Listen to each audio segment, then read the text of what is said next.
Φίλες και φίλοι του βόλεϊ, καλώς ορίσατε. Ακόμα μία εκπομπή, ο κόσμος του βόλεϊ είναι εδώ, λίγο διαφορετική, λίγο μεταλλαγμένη σε σχέση με τις προηγούμενες. Και το λέω αυτό γιατί δεν θα ρίξουμε τόσο το βάρος στα παιχνίδια πρωταθλήματος που έγιναν, θα έχει πολύ πιο έντονο άρωμα Ευρώπης. Μετά τα όσα προηγήθηκαν στο Champions League με τον Ολυμπιακό και βεβαίως με την πρόκριση του Παναθηναϊκού και του Πανιωνίου, θα ρίξουμε τη ματιά μας λίγο περισσότερο εκεί και βεβαίως με μια σπουδαία συνέντευξη η οποία δόθηκε πριν από λίγες ημέρες στον Δημήτρη Τιχάλα και συγκεκριμένα μέσω του Βόλεϊλαντ με τον Νίκολα Γκρίμπιτς. Μια σπουδαία προσωπικότητα του βόλεϊ, μιλά αποκλειστικά και μάλιστα αφήνει και το δικό του παράθυρο πιθανότητες να εργαστεί και στη χώρα μας. Όλα αυτά βεβαίως σε συνδυασμό με τα όσα έγιναν και στο Super Cup. Εκεί όπου μάθαμε ότι ο Υπερπρωταθλητής Ελλάδος είναι ο Ολυμπιακός και σε ένα παιχνίδι που είχε αρκετό παρασκήνιο, θα το δείτε λίγο αργότερα και με τον Ανδρέα Φούντα με τα όσα εξιστορεί και με δηλώσεις και με φωτογραφικά instantané τα οποία ξεχωρίζουν και κάνουν μια πολύ διαφορετική ιστορία στην οποία έγραψε ο Ολυμπιακός. Από εκεί και πέρα θα δούμε και διάφορα στατιστικά τα οποία διανθίζουν την έως τώρα πορεία την οποία έχουμε δει στη Volley League των ανδρών. Όλα αυτά για την επόμενη μία ώρα που ξεκινά. Μπλόκαρε στην Κωνσταντινούπολη ο Ολυμπιακός. Οι ερυθρόλευκες δεν είχαν αντίδοτο στην ανωτερότητα της χειρής τουρκικής ομάδας και έβαλαν τέλος στο σερί 2 νικών που είχαν στον όμιλο. Ίσως να υπήρχε περισσότερο και φυσιολογικό άγχος. Ίσως η ισχυρή τουρκική ομάδα με τις μεγάλες βλέψεις στο Champions League να ήθελε τη ρεβάντς για την ήττα στο Μελίνα Μερκούρι. Όπως και να έχει, ο Ολυμπιακός δεν κατάφερε να κοιτάξει στα μάτια την εξασύμπαση, καθώς ήταν μεν μαχητικός, αλλά δεν κατάφερε να μείνει ως το τέλος. Γνώρισε την ήττα μετά από 2 σερί νίκες στον όμιλο, όμως παραμένει στην τρίτη θέση και κρατά την ευρωπαϊκή του συνέχεια στα χέρια του. Οι Καρκάσες με 12 ήταν η μοναδική διψήφια, ενώ η Κούμπουρα έμεινε στους 7 πόντους. Τα σετ 25-18, 25-15, 25-19. Εύκολα στους 8 οι πράσινες. Ο Παναθηναϊκός έκανε το καθήκον του και παρότι στο δεύτερο σετ τα χρειάστηκε, έκανε το 2-0, πήρε τα 2 σετ που χρειάζονταν και μαζί με το 0-3 μέσα στην Πορτογαλία πέταξε για τους 8 του Challenge Cup γυναικών. Με τη White και την Bennett να είναι εντυπωσιακές, ο Παναθηναϊκός πήρε την πρόκριση για τα προημιτικά του Challenge Cup γυναικών. Η Bennett ήταν η πρώτη σκόρερ του παιχνιδιού με 19 πόντους. Το σύνολο του Κιαπίνη ήταν καταιγιστικό στο τρίτο σετ, δεν άφησε περιθώριο αντίδραση στην Μπράγκα, έχοντας τον πλήρη έλεγχο και έτσι έφτασε στη νίκη με 3-0. Τα σετ 25-18, 25-23, 25-18. Αξίζει να σημειωθεί ότι στην επόμενη φάση ο Παναθηναϊκός θα αντιμετωπίσει τον Ερυθρό Αστέρα, ο οποίος αποτελείται μόνο από Σέρβες αθλήτριες με το μέσο όρο ηλικίας τους να είναι αρκετά χαμηλός. Υπάρχει πολύ ταλέντο στην ομάδα, ωστόσο οι δύο που θα πρέπει να προσέξει η ομάδα του Τριφυλιού είναι η κεντρικός Μάρκοβιτς και η ακραία Λούκιτς, που είναι και οι μοναδικές που έχουν αγωνιστεί εκτός Σερβίας. Συνεχίζει την ξέφρενη πορεία στο Challenge Cup ο Πανιώνιος. Για τον επαναληπτικό της φάση το 16 του Challenge Cup γυναικών, ο Πανιώνιος Μπέτσον υποδέχτηκε την Εσκίμο, την οποία και κέρδισε με 3-0 σετ, παίρνοντας μια πανηγυρική πρόκριση στα προημιτελικά. Η ομάδα της Νέας Σμύρνης είχε σημαντικό προβάδισμα έχοντας κερδίσει με 3-0 στην Ισπανία και το εκμεταλλεύτηκε στο έπακρο κερδίζοντας ξανά με άνεση και με το ίδιο σκορ. Με αυτόν τον τρόπο, ο Πανιώνιος Μπέτσον συνεχίζει να γράφει ιστορία έχοντας μπροστά του μια νέα πρόκληση στην Ευρώπη. Ο ιστορικός μπορεί να ανησύχησε στο πρώτο σετ, ωστόσο στο τέλος το κατέκτησε ενώ με ιδιαίτερη ψυχραιμία στο τέλος του δεύτερου σετ κλείδωσε την πρόκληση στα προημιτελικά. Στο τρίτο και τελευταίο σετ, το οποίο ήταν και διαδικαστικού χαρακτήρα, ο Πανιώνιος Μπέτσον ήταν και πάλι αποτελεσματικός, ολοκληρώνοντας με άνεση το παιχνίδι. Επόμενο εμπόδιο του Πανιωνίου, τα προημιτελικά, εκεί όπου θα βρει την Ολυμπιάδα Νεάπολης από την Κύπρο, η οποία στη φάση των 16 απέκλεισε την Τσεχή Οστράβα με ισάριθμες νίκες. Τα σετ 26-24, 25-17, 25-16 σε 79 λεπτά. Με τον ιστορικό να γράφει την δική του ιστορία κάθε εβδομάδα και διαφορετική και ειδικά στην Ευρώπη, θα δούμε τι ακριβώς δήλωσαν χθες τον Ανδρέα Φούντα κάποιες από τις πρωταγωνίστριες οι οποίες έλαμψαν με την παρουσία τους και όπως είδατε κι εσείς αποθεώθηκαν από το κοινό της Νέας Σμύρνης.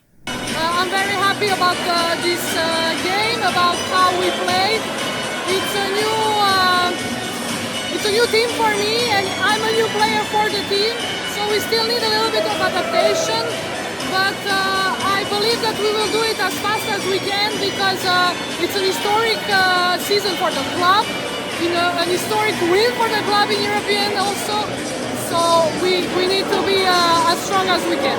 Θέλαμε πάρα πολύ να πάρουμε και μέσα εντός έδρας τη νίκη. Θέλαμε πολύ και την πρόκριση. Είναι ιστορική στιγμή για τον Πανιώνιο, αλλά και για μας είναι μεγάλη χαρά που μπορούμε και παίζουμε αυτά τα παιχνίδια και έχουμε τη δυνατότητα να αγωνιστούμε σε ακόμα περισσότερα παιχνίδια για την Ευρώπη. Θα προχωράμε για το καλύτερο, έχουμε βάλει ψηλά στόχους, πολύ ψηλούς στόχους και θα κυνηγήσουμε όσο μπορούμε την καλύτερη εμφάνιση, τους καλύτερους αγώνες, να μπορέσουμε να πάρουμε όσο γίνεται περισσότερα παιχνίδια. Όλα αυτά σε μια περίοδο και με αρκετές αλλαγές στην ομάδα. Έφυγαν σημαντικές παίκτριες, ήρθαν ορισμένες πάρα πολύ καλές. Πώς τις βλέπεις αυτές τις αλλαγές και πώς προσπαθείτε όσο πιο γρήγορα να προσαρμοστείτε κι εσείς στα νέα δεδομένα? Αυτό πρέπει όσο πιο γρήγορα να προσαρμοστούμε και αυτό το παιχνίδι μπορούμε να πούμε, επειδή ξέραμε τον αντίπελο, ήταν μια προσαρμογή. Προσπαθούμε μέσα στην προπόνηση να βρούμε και το ότι πώς θα δέσουμε τα νέα κορίτσια στην ομάδα. Πάντα υπάρχει διάθεση, υπάρχει δυνατό καλό κλίμα, οπότε όλα θετικά.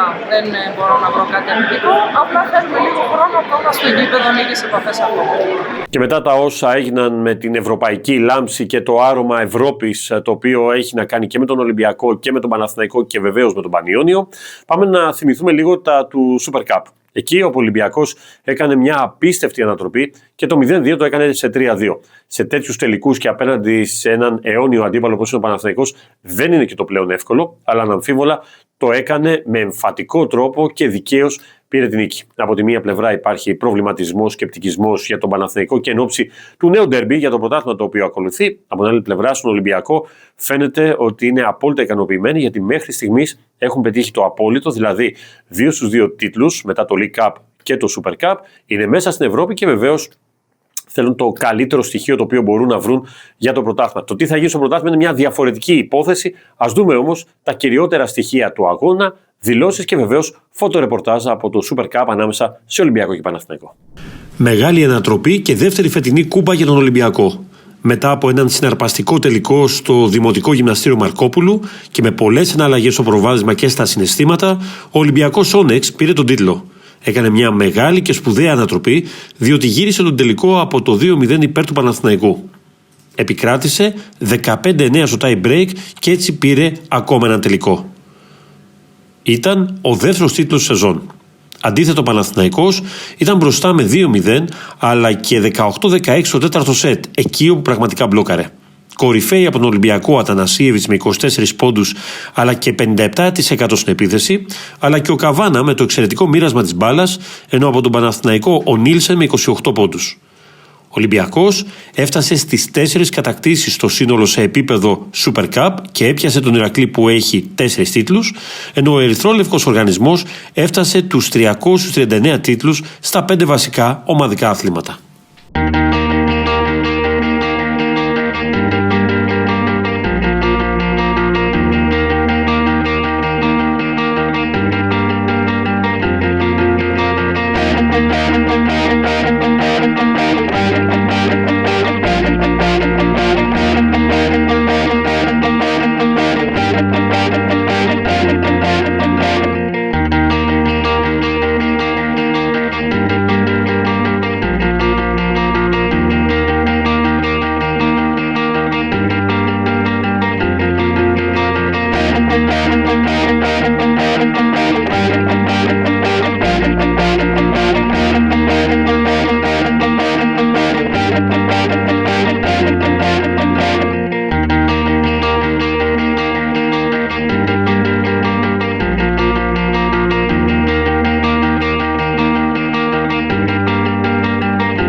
Στο Μαρκόπουλο, ύστερα από έναν συγκλονιστικό τελικό, κρίθηκε ο τίτλος του Super Cup με νικητή τον Ολυμπιακό σε βάρος του Παναθηναϊκού με μια εντυπωσιακή ανατροπή από 2-0 σετ. Πέρα από το αγωνιστικό κομμάτι και όσα αναλύσαμε στη διάρκεια της εκπομπής, μπορούμε να σταθούμε σε δύο πολύ ιδιαίτερες στιγμές που είδαμε μετά το τέλος του αγώνα. Αρχικά στις δηλώσεις του προπονητή του Ολυμπιακού, του Αντώνη Βουρδέρη, ο οποίος εμφανίστηκε στην κάμερα της ΕΡΤ αγκαλιά με την κόρη του και της έκανε μια πολύ σημαντική αφιέρωση για τον συγκεκριμένο τίτλο. Συγκεκριμένα ανέφερε ο προπονητής του Ολυμπιακού ότι η κόρη του γεννήθηκε στα γήπεδα, τον ακολουθεί παντού, είναι το στήριγμά του και η δύναμή του σε όλη αυτή την πορεία. Ενώ αξιοσημείωτη ήταν και η στάση του Σταύρου Κασαμπαλή, του διεθνούς παυσαδόρου του Παναθηναϊκού, ο οποίος επέλεξε μετά από αυτή την επώδυνη ήττα που γνώρισε η ομάδα του να κάτσει και να παρακολουθήσει την απονομή του τιτλούχου Ολυμπιακού με αρκετούς φυσικά γνώριμους από την εθνική ομάδα. Θέλησε με αυτόν τον τρόπο να δείξει μια ανωτερότητα, να δείξει μια αναγνώριση απέναντι στους αντιπάλους του. Αυτή μάλιστα είναι μια κίνηση η οποία σε πολλούς φίλους του Παναθηναϊκού και του Ολυμπιακού θύμισε την αντίστοιχη που είχε κάνει ο Χουάντσο Ερνάν Γκόμεθ μετά τους τελικούς στο μπάσκετ την περσινή σεζόν στο ΣΕΦ. Στη Volley League των ανδρών είχαμε δράσει και μεσοβδόμαδα με την εξαναβολής αναμέτρηση του Φίνικα Σύρου με τον Όφη, σε ένα παιχνίδι που είχε ιδιαίτερη βαθμολογική σημασία και για τις δύο ομάδες. Ο Όφη κατάφερε να επικρατήσει με πιστικό τρόπο με 3-0 σετ και να εξασφαλίσει την πέμπτη του νίκη σε 10 αγώνες στην Volley League, η οποία τον ανέβασε στους 15 βαθμούς και στην πέμπτη θέση της βαθμολογίας, τη στιγμή που ο Φίνικας έμεινε στην 8η θέση και στους 10 βαθμούς. Στις γυναίκες έγινε γνωστό το πρόγραμμα της πρώτης αγωνιστικής της τρίτης φάσης του Κυπέλλου Ελλάδας, πιο συγκεκριμένα του Top 16, με αγώνες που θα διεξαχθούν την επόμενη εβδομάδα, την Τετάρτη. Πάμε να δούμε αναλυτικά το πρόγραμμα και τα παιχνίδια που θα γίνουν. Την Τετάρτη 21 Ιανουαρίου έχουμε στις 5.30 Θέτης Βούλας Πανιώνιος, στις 6 Φίνικας Αλεξανδρούπολης ΑΕΚ, την ίδια ώρα Μακεδόνες Ζαών Μαρκόπουλο ΑΟ Θήρας, στις 7 Ντέρμπι Θεσσαλονίκης ανάμεσα σε Άρη και ΠΑΟΚ, την ίδια ώρα ο Ολυμπιακός θα δοκιμαστεί απέναντι στον Όφη στην Κρήτη, στο Ηράκλειο, στις 7.30 Ηλυσιακός Μήλων, στις 8 Αμαζόνες Παναθηναϊκός, οι αναμετρήσεις για την πρώτη αγωνιστική της τρίτης φάσης του Κυπέλλου Ελλάδας. Λίγο πριν δούμε τις τελευταίες ειδήσεις και κυρίως τα μεταγραφικά τα οποία αφορούν τον χώρο του εξωτερικού, εκεί όπου θα μας τα πει σε λίγο ο Ανδρέας Φούντας, να δούμε μια ωραία ενδιαφέρουσα συνέντευξη την οποία παραχώρησε στο Βόλιλαντ και στο Δημήτρη Τιχάλα ο Νίκολα Γκρίμπιτς. Μια εμβληματική μορφή, προπονητής της Εθνικής Πολωνίας, που μίλησε εφόλης της ύλης και είπε για πράγματα τα οποία αφορούν και το διεθνή χώρο και άφησε και μια πινελιά πιθανής έλευσης στη χώρα μας. Δείτε και θα καταλάβετε. So, first of all, Nicola, good evening and thank you very much for accepting the invitation from voleland.gr. There are so many things that I want to ask you, but I will start with the present since we find you in Spala at the Polish National Team's Training Center. Am I correct? Yes. And now what exactly yes, are you doing in Spala? You have some training camp, some... Well, no, it's from time to time I would come to Poland to observe my players playing or to just be in touch with the federation, with the staff members, but mainly is let's say connected to let's say volleyball played.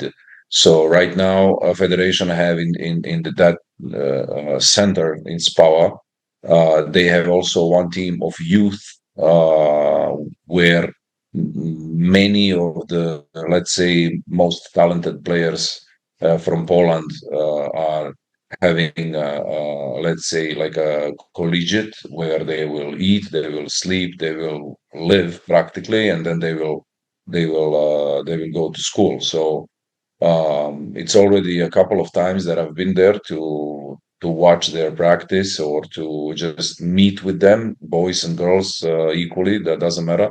So I went there to, let's say, have a chat of a couple of hours with them, having them ask me some questions that they are interested in, and then I would observe the practice and give them some feedbacks eventually. And then I would watch the game. I would watch the game. Last time I've been there, I watched the game of First Liga, where I took one player who was until the end of the national team seasons has been with us. So it's important also that these young players know that I'm following, that I'm watching, that that everybody has a chance, and I prefer them. Well, let's say I prefer them playing in the second division than being fourth player in the, or even second, if there is, I don't know, let's, for example, I have a setter who was with the national team. Last year he was in Zaksa, and he was with Gianni as a coach. He had Janusz as a setter, and then instead of going somewhere to play, even though it's not maybe Plus Liga team, it can be second division in Poland, it can be France, Germany, Belgium, Greece, doesn't matter, but it's important for him to go and play. And I prefer that rather than him going to serve or double change once in a while. And then I have to discover in the national team how he's playing under pressure, which I cannot. So I prefer them going to play, and instead of staying in some team as a reserve player. So that's why I went to see the second division team, where maybe there are not so many players that are interesting for the national team, but it's also sending a message to everybody that I'm there watching, and I'm if they perform well and they do well, they have a shot at coming with to practice with big boys. But in the end, I understand that the job of a national team coach is not only the 5-month period from May to September. No, it's not, because honestly, when you watch the many coaches who are working in the national team, and then they are working in the club, which, by the way, I did for 4 years, it's extremely exhausting. And when you devote all of your time, energy, focus, and concentration to making your team play better, it's impossible for you to watch other games. It's impossible for you to have time to speak or to follow other players who then you will have in the national team.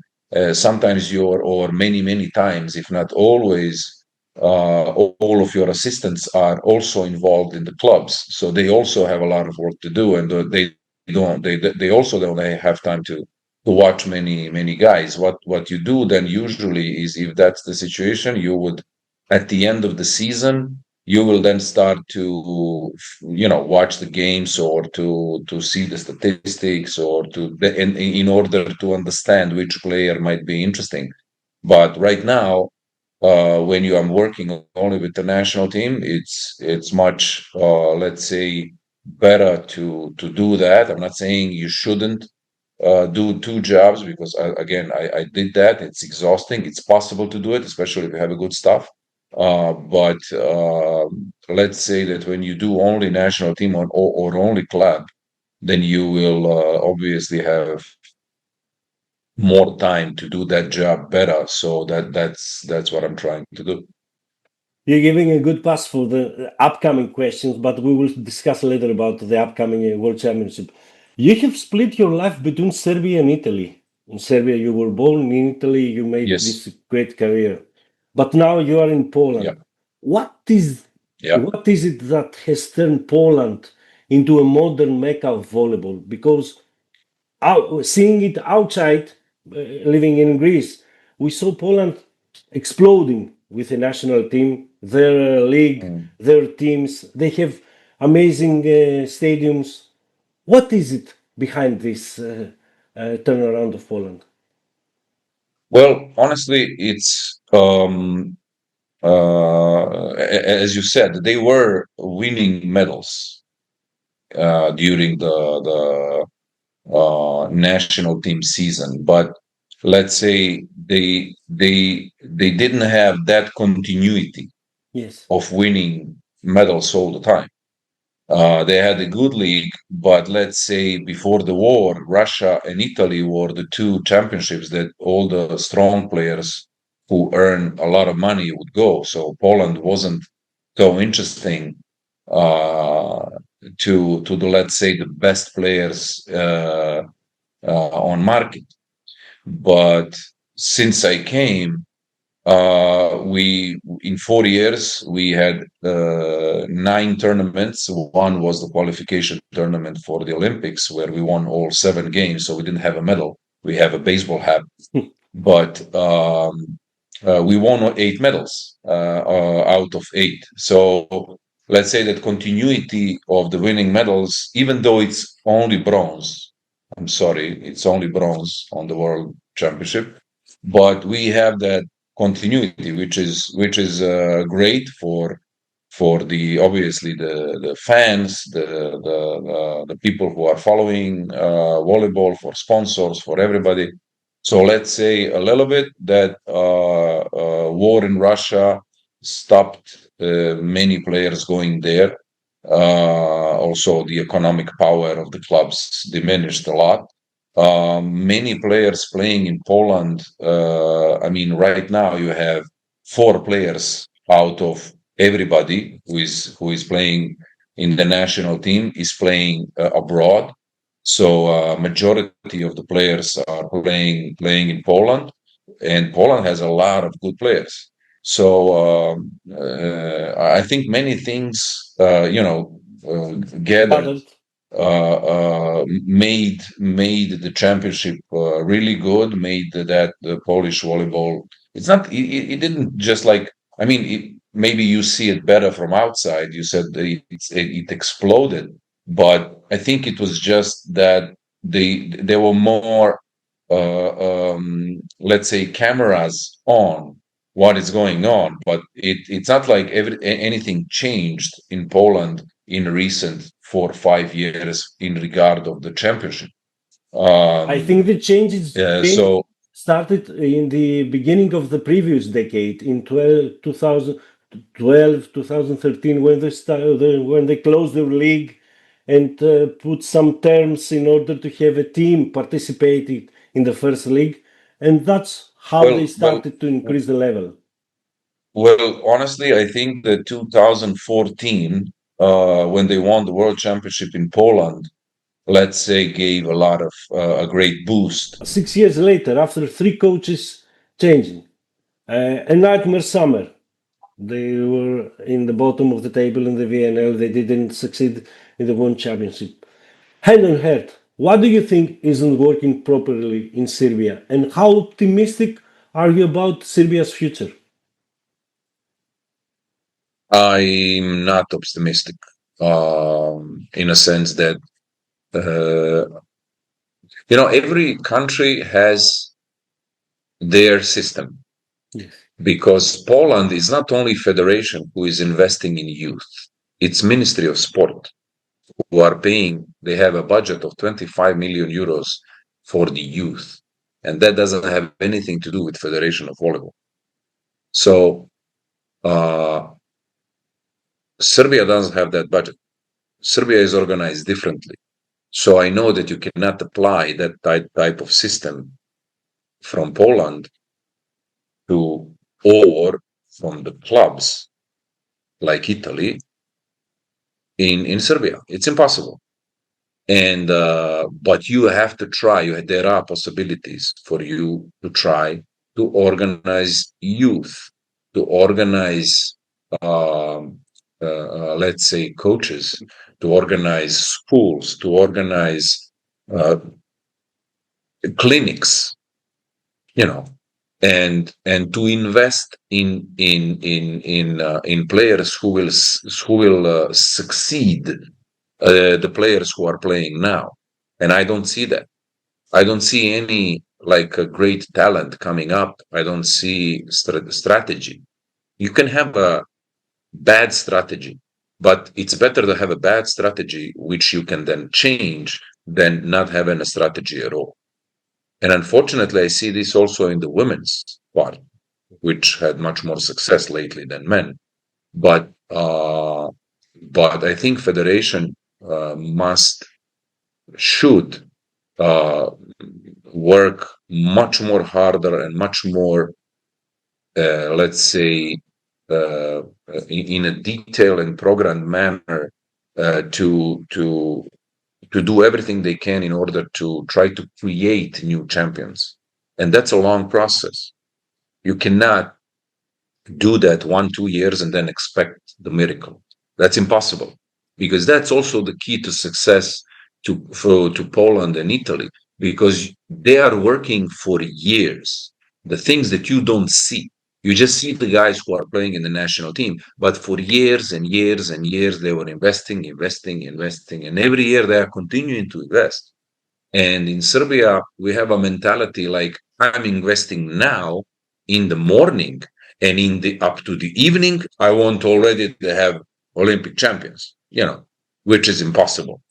But again, we have a lot less economic possibility than some country like Poland or Italy or Brazil or Russia, doesn't matter. But there are possibilities that you can do that regardless. And unfortunately, I don't see that. So I'm not greatly optimistic. But, we didn't have tradition. We didn't have great volleyball when me and my brother started playing for the national team. And then some things happened, and we won the Olympic gold. So I'm hopeful that, we will do the best we can, and Federation will do the best they can in order to create future champions and have patience to wait for them to arrive and then to go back to the world scene. What is easier, being a player or being a coach? What is easier, being a coach? Easier. Woo-hoo-hoo. No contest. No contest. I tell to my players all the time, guys, play volleyball until you can walk. Like, don't be in that situation. Should I play one more? No, just do it. Just go. Because once you stop, that's it. It's no coming back. It's not like, no. And I heard too many guys, older guys, saying, I stopped, I could have played some more, And I say this all the time to them, to my players. I say, look, first thing, you are earning a lot of money, like much more money than the coach do. You arrive to the club where everybody is doing everything they can in order to make your life easier. So they will find you the apartment. They will give you a car. They will tell you wherever you need to go or whatever you need to do to resolve every problem that you have with you, with your family, with your wife, with your kids. They will give you all that you need in order for you to practice well and to play well. Is to arrive to the gym when they give you a program. You don't have to think about anything. You give you a program, you arrive, you need to do weights, you do weights. You are not thinking how, when, which, how many. No. You just are handed the program which you have to do, and you do the program and you don't think about it. That's somebody else's responsibility. Then you go to practice volleyball and you do what you can in order. You don't organize the practice. There is somebody else who is organizing the practice in order for you to get ready and better and else. If you are down, there is somebody else who will try to put you, to motivate you, to help you out, and so on and so on. And then you are paid like hell. And if you don't play well, obviously, and you have a contract, they will find solution. They will find you another club, or you can stay one more year and then you will see what's going on. Everything is in your hands. Whether as a coach, much less money, much more responsibilities. You have to think not only about yourself as like a player, you have to think about 25 people and to organize everything in order for them to be their best. And then you are outside hoping that these guys will play well so you can keep your job. Because if one team, doesn't matter if it's the national team or club, doesn't perform well or doesn't play well, who is the first one to fly out? So, play as much as you can. Trust me on this. And so then no contest at all. And another clear message from Nikola Grivic. Up until the end of the Los Angeles. So whatever we do, whatever we try to do, it will not do anything, will not change, because we already have the calendar for every single tournament. So the only thing we don't know is practically the city hosts of the VNL tournament, and where you will be, where you will, your travel arrangements. That's the only thing we don't know. Are we playing too much? Yes. Yes, we do. We are playing all the time. Some national teams are having players who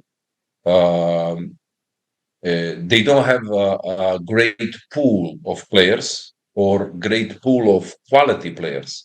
So you have some national teams where, when they are in full, where they are complete, where they are playing with the strongest players they can have, they are on the top level, they are performing well, they are playing well, they are fighting for the medals or the first places or whatever. But as soon as one or two of those players are not playing, they lower their performance for like 20%. So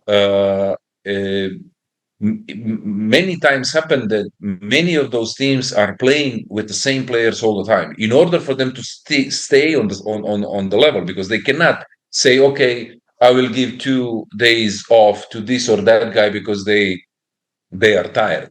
And you can see this and let's say that Slovenia and Japan are among those examples, because last year for the qualification, Slovenia played with all the team all the time. Yes. Like they play every single tournament, every single game, and then they would go to play in some club where they would play European club cups also. So they will play Sunday, Wednesday for 8 months, and they will come to the national team. So is it possible? Is it doable? It is, but I don't know for how long, if you know what I mean. I don't know if these players will have like a career that they will be physically fit and healthy until they are 38, 39 years old. I mean, they are great examples of this, like Anderson, like David Smith, like Grozer, like Kurek. But Kurek this year also had big problems, physical problems. So when you are doing that all the time, I think in the long run, it will, you have to pay the toll. And the great thing for me being in Poland is that we have a lot of good players, and I can change. So let's say, just for the example, for the VNL, we had 8 out of 13 players that were in Paris were not with us this summer. 8 out of 13. So only 5. 2 setters, 2 opposites, 2 middles, 1 libero, 1 receiver, and another opposite who was 13. So, and we managed to win. I'm not saying, we were there quarterfinals, no, we won with that with some guys who never played in the national team. That's how quality players Poland has, but they are not, it's not the same situation with everybody, because USA didn't play with 4 guys, disaster, not disaster, but Japan didn't play with 2 guys, yes, setter and and opposite, disastrous season. Canada didn't play with the 2 receivers, disastrous. I mean, much less victories, much lower level, much lower performance. So in order for these national teams to stay on that level and compete on the highest level, they will have to choose and to leave some time off to those guys in order for them to, to choose tournaments where they want to play with the strongest team, and eventually, okay, this is our aim, this is our this is the thing I want to, win. So I will play with these guys. If not, you will not play, and we will play with somebody else. So I mean, that's not the solution. That's not the great solution. But I think some teams may let's say go in that direction in order to resolve those problems. Mm-hmm. Who was the coach who has influenced your career the most? And why you have never played in a club except Vojvodina with Vanya? With my brother, yeah. Thank you for To that. Gribic, it was a My problem? brother is asking me all the time. No, he wanted. My brother wanted, but I didn't so much. Why? He was enough for the national team. It was, having him everywhere with me, it would be too much. Trust me on this. And I don't want to elaborate more. Well, there are many. Let's say two coaches who had the major impact is Velasco and Gianpaolo Montali. These two guys, let's say, shaped my approach to coaching more than anybody else. And I learned a lot from some guys. I learned a lot from some guys on how to organize tactic, or how to organize the practice, or how to manage some situations with players. So I learned a lot from. I learned a couple of things from coaches that I shouldn't do at all. So you can learn a lot. But these two, let's say, the majority of the things that they were saying or doing are exactly as I was imagining, and I'm having my concept of volleyball. So these two guys have the most impact on me.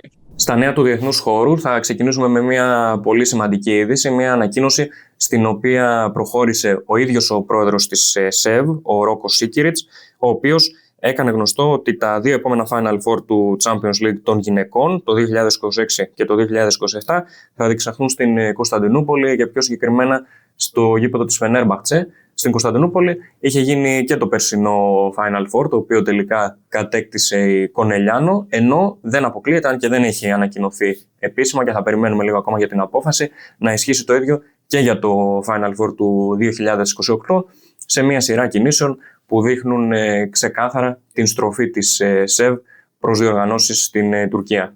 Στις τάξεις της Φενέρμπαχτσε είχαμε πολύ σημαντικές εξελίξεις και σε καθαρά αγωνιστικό επίπεδο, καθώς υπήρξε επίσημα πλέον αλλαγή προπονητή. Όπως ήταν γνωστό, ο Σλόμπονταν Κόβατς αποτέλεσε παρελθόν από την ομάδα, πλήρωσε ένα ξεκίνημα το οποίο δεν ανταποκρίθηκε στις προσδοκίες και στην δυναμική της Φενέρμπαχτσε. Μιλάμε και για τον προπονητή της Εθνικής Τουρκίας τους τελευταίους μήνες, και η Φενέρ ξεκαθάρισε στην ανακοίνωσή της ότι θα συνεχίσει να αποτελεί θερμό υποστηρικτή για τον Σλόμπονταν Κόβατς στο έργο του στον πάγκο της Εθνικής. Αυτός που θα τον διαδεχθεί στην τεχνική ηγεσία είναι ο Τανέρ Ατίκ, ένας προπονητής ο οποίος επιστρέφει στην Τουρκία μετά από 3 χρόνια στα οποία εργάστηκε στην Μέση Ανατολή. Έχει περισσότερα από 20 χρόνια εμπειρίας, έχει εργαστεί σε εθνικές ομάδες νέων, έχει συμμετάσχει σε ευρωπαϊκά κύπελα, σε πρωταθλήματα στην Μέση Ανατολή, και γενικότερα έχει εμπειρία και από αγωνιστικό αλλά και από διοικητικό επίπεδο στον χώρο του βόλεϊ.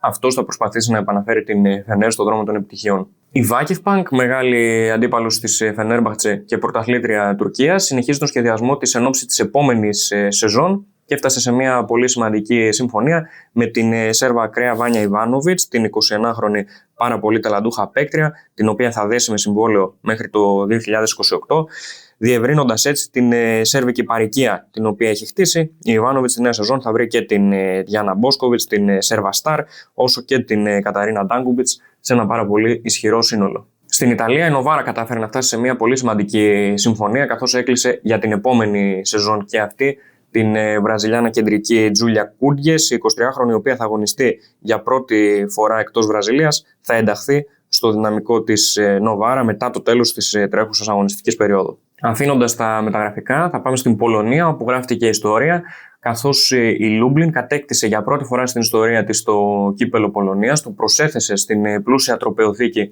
που έχει αρχίσει να χτίζει τα τελευταία χρόνια. Η πολωνική ομάδα που μεταξύ άλλων έχει στο δυναμικό του τον θρύλο του παγκοσμίου βόλεϊ, τον Wilfredo Leon, επικράτησε με 3-0 σετ στον τελικό της Ρεζόβια Ρεζόφ και κατέκτησε τον πολυπόθητο τίτλο. Μπροστά μας έχουμε ένα πλούσιο τετραήμερο, Παρασκευή, Σαββάτου, Κυριακής και Δευτέρας, με πάρα πολλά παιχνίδια και σε επίπεδο ανδρών και σε επίπεδο γυναικών. Και βεβαίως, όπως βλέπετε, κάθε εβδομάδα ρίχνουμε τη ματιά μας και στις χαμηλότερες κατηγορίες, εκεί όπου χτυπά η καρδιά του βόλεϊ. Πάμε να δούμε όμως τι αναμένουμε να γίνει αυτό το Σαββατοκύριακο και με το τηλεοπτικό κομμάτι και στη Volley League των ανδρών αλλά και στη Volley League των γυναικών.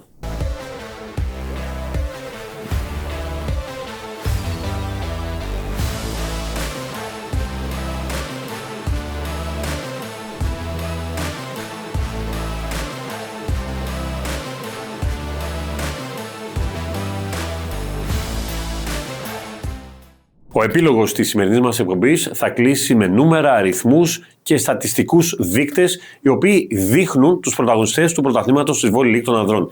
Είναι οι πρώτες αγωνιστικές του δεύτερου γύρου. Σιγά σιγά θα πούμε ότι μπαίνουμε στην τελική ευθεία σε ένα πρωτάθλημα 10 ομάδων, όπου το λάθος απαγορεύεται, αφού δεν υπάρχει πληθώρα αγώνων για να καλυφθούν τέτοιου είδους κενά. Οπότε πάμε να δούμε ποιοι είναι αυτοί που ξεχωρίζουν και από πλευράς παραγωγικότητας και μπορούν και από τα δικά τους σερβίς και από τα μπλοκ να καθορίζουν την πορεία μιας ομάδας, αλλά ενίοτε και ενός αγώνα. Ξεκινάμε με τους πρώτους σκόρερ. Με τον Άγγελο Μάρκο αναμφίβολα να εντυπωσιάζει.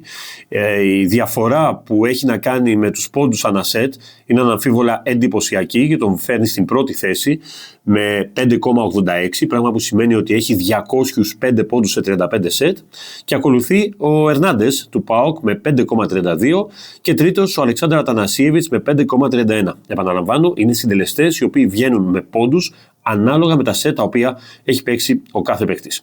Από την άλλη πλευρά υπάρχει ο καλύτερος σερβερ, και βεβαίως εδώ υπολογίζεται και σε πόσα σετ έχει παίξει κάποιος.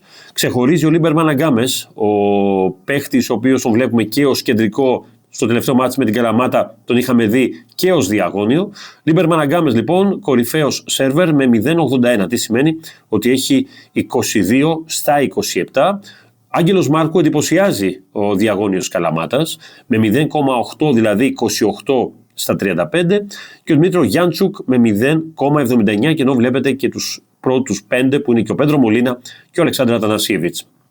Κλείνοντας την τριάδα των καλύτερων μπλοκέρ, βλέπουμε τον Νικολάη Κόλεφ να ξεχωρίζει του ΠΑΟΚ με 31 σε 36 σετ, και από εκεί πέρα είναι ο Μικελούτσι του Φίνικα και τρεις παίχτες του Ολυμπιακού, ο ένας μετά τον άλλον είναι περίπου στα ίδια επίπεδα. Και ο Τζούριτς και ο Λινάρδος και ο Νεντέλκοβιτς. Βέβαια, ο Νεντέλκοβιτς έχει αποχαιρετήσει τους ερυθρόλευκους, αλλά αμφίβολα άφησε το στίγμα του όσον αφορά στον τρόπο με τον οποίο βοήθησε κυρίως στον μπλοκ άμυνα της ομάδας του. Και αφού είδαμε τους κορυφαίους σε διάφορες στατιστικές κατηγορίες, ήρθε η ώρα να σας αποχαιρετήσουμε. Αφού βεβαίως είδαμε τι έγινε στο Super Cup και με όλα τα αγωνιστικά και εξωαγωνιστικά στοιχεία, και βεβαίως με τις σπουδαίες εμφανίσεις που είχαμε των ελληνικών ομάδων σε επίπεδο γυναικών και για Ολυμπιακό και για Παναθηναϊκό και βεβαίως για τον Πανιώνιο, ήρθε η ώρα να σας αποχαιρετήσουμε. Θα ανανεώσουμε το ραντεβού μας για την επόμενη εβδομάδα, εκεί όπου θα ξαναρίξουμε τη ματιά μας σε μια κρίσιμη αγωνιστική που έχουμε για την Volley League και των ανδρών και των γυναικών. Μέχρι τότε να είστε όλοι και όλες καλά και μην ξεχνάτε να αγαπάτε το βόλεϊ.